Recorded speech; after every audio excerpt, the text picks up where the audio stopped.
ஆன்மீக ஐதீகங்கள். ஸ்ரீ சக்கரத்தாழ்வார்.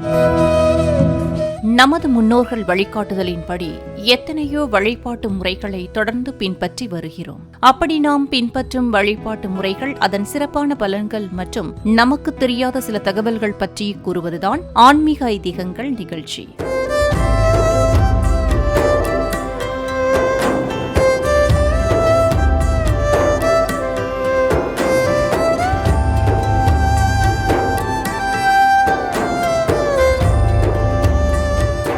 அந்த வகையில் ஸ்ரீ சக்கரத்தாழ்வாரின் தத்துவங்கள் மற்றும் பலன்கள் பற்றி இன்றைய ஆன்மீக ஐதீகங்கள் நிகழ்ச்சியில் தெரிந்து கொள்வோம்.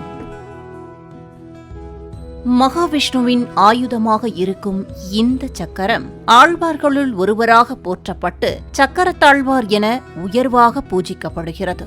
மேலும் சக்கரத்தாழ்வார் சுதர்சனர் என்றும் போற்றப்படுகிறார். சுதர்சனர் என்பதை சு கூட்டல் தரிசனம் என பொருள் கொள்ள வேண்டுமாம். அதாவது சு என்றால் நல்ல, தரிசனம் என்றால் காட்சி. சுதர்சனர் என்றால் நல்ல காட்சி அல்லது நல்ல சேவை என்று கூறலாம்.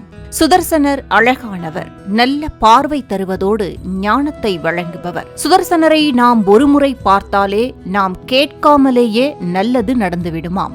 பொதுவாக பெருமாள் கோயில்களில் 8 கரங்கள் கொண்ட சுதர்சனரையும் 16 கரங்கள் கொண்ட மூர்த்தியையும் 32 கரங்கள் கொண்ட மகா சுதர்சனரையும் காண முடியும்.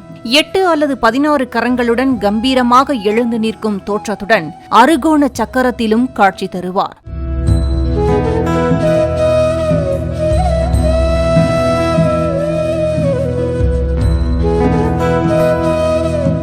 வைணவ ஆலயங்களில் தனி சன்னதிகளில் அல்லது தூணில் கூட அமைந்திருக்கும் சுதர்சனர் உக்ர வடிவினராம். பெரும்பாலும் சக்கரத்தின் மையத்தில் 16 திருக்கரங்களோடு பல்வேறு ஆயுதங்களுடன் போருக்கு புறப்படுவது போல ஒரு அவசர கோலத்தில் இருப்பதாக கருதப்படுகிறது. பெரும்பாலும் இவரின் இடது திருவடி சற்று முன்னே இருக்குமாம். அதிலும் ஓர் உள்ளார்ந்த கருத்து கூறப்படுகிறது.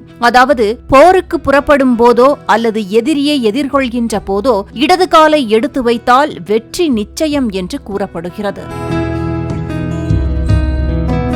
சுவாமி வேதாந்த தேசிகர் விஷ்ணுவின் பஞ்ச ஆயுதங்களை பற்றி துதிப்பாடியுள்ளார். அதில் முதலாவதாக சக்கரத்தின் மகிமையை பாடும் அவர், தீச்சுடரை போல பல மடங்கு ஒளிவிட்டு பிரகாசிப்பவரும், கோடி சூரியர்களின் ஒளி ஒன்றாக திரண்டது போல பிரகாசமானவரும், அசுரர்களை நாசப்படுத்துபவருமான ஸ்ரீ விஷ்ணு பகவானின் சுதர்சன சக்கரத்தை போற்றி வணங்குகிறேன் என்று பாடுகிறார். ஒருமுறை காஞ்சிபுரத்தில் அமைந்துள்ள திருப்புட்குழியில் உள்ள கிராம மக்களுக்கு விஷக்காய்ச்சல் ஏற்பட்டு அவதிப்பட அதனை அறிந்த வேதாந்த தேசிகர் சுதர்சன அஷ்டகம் பாடி சக்கரத்தாழ்வாரை வேண்ட நோய் நீங்க பெற்று மக்கள் நிம்மதியடைந்தனராம். அந்த மகிமை வாய்ந்த சுதர்சன அஷ்டகத்தை ஏகாதசி நாளில் பாடினாலோ அல்லது கேட்டாலோ சகல நன்மைகளும் கிடைக்குமாம். ஸ்ரீ மகாவிஷ்ணு உலகில் வாழும் மக்களுக்கு ஆயுள், ஆரோக்கியம், ஐஸ்வர்யம் ஆகியவற்றை வழங்கும் பணியை சக்கரத்தாழ்வாரிடம் வழங்கியுள்ளதாக சுதர்சன சதகம் விளக்குகிறது. மனிதர்களுக்கு ஏற்படக்கூடிய பெரும்பாலான பாதிப்புகளுக்கு முக்கிய காரணமாக அமைவது ருணம், ரோகம், சத்ரு எனப்படும் கடன், வியாதி, எதிரி ஆகியவை. இவற்றை அழித்து மன அமைதியை தருவதோடு அழிக்க முடியாத பகையை அழித்து நீக்க முடியாத பயத்தை நீக்க வல்லவர் ஸ்ரீ சுதர்சன மூர்த்தி.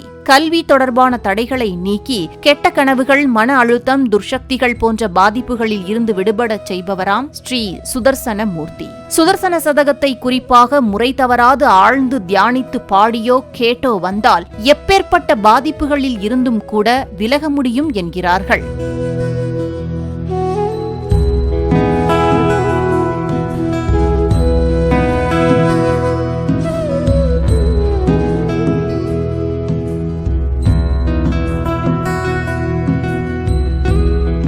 வைணவ தலங்களில் அருள்பாலிக்கும் ஸ்ரீ சுதர்சனரை வாரந்தோறும் வியாழன் மற்றும் சனிக்கிழமைகளில் மட்டுமல்லாமல் சூரியனைப் போல பிரகாசிப்பதால் ஞாயிற்றுக்கிழமைகளிலும் சிவப்பு மலர்களால் மாலைகள் சூட்டி நெய்தீபம் ஏற்றியும் ஓம் நமோ பகவதே மகா சுதர்சனாய நமக என்ற எளிய மந்திரம் கூறி தொடர்ந்து வணங்கி வழிபட்டு வருவது நல்ல நல்ல மாற்றத்தை உண்டாக்குமாம். மேலும் ஸ்ரீ சுதர்சன எந்திரத்திற்கு மஞ்சள் குங்குமமிட்டு மேற்கூறிய மந்திரம் சொல்லி வழிபட நல்ல நேர்மறை சக்திகள் கிடைப்பதோடு நவக்கிரக தோஷங்கள் விரைவில் நீங்கும் என்றும் கண்ணுக்கு தெரிந்த தெரியாத எதிரிகள் மறைந்து போவார்களாம். முக்கியமாக ஆலயங்களில் சக்கரத்தாழ்வாரையும் அதன் பின்புறமுள்ள யோக நரசிம்மரையும் வணங்கி வலம் வந்தால் 4 வேதங்களையும் பஞ்சபூதங்களையும் அஷ்டலட்சுமிகளையும் 8 திசைகளையும் வணங்கிய பலன் கிடைக்குமாம். திருவிக்ரம அவதாரத்தில் சுவாமி எழுவதற்கு முன்பே அவர் கையில் உள்ள சுதர்சன சக்கரம் எழுந்தது என்பதை ஆழி எழ என்னும் பாசுரத்தில் நம்மாழ்வார் போற்றுகிறார். அதேபோல தன்னை வழிபடும் பக்தர்களுக்கு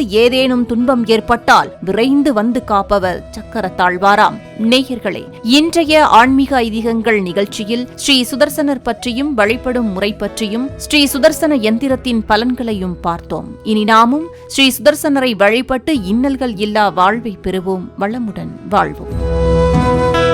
ஆன்மீக ஐதீகங்கள் ஸ்ரீ சக்கரத்தாழ்வார்.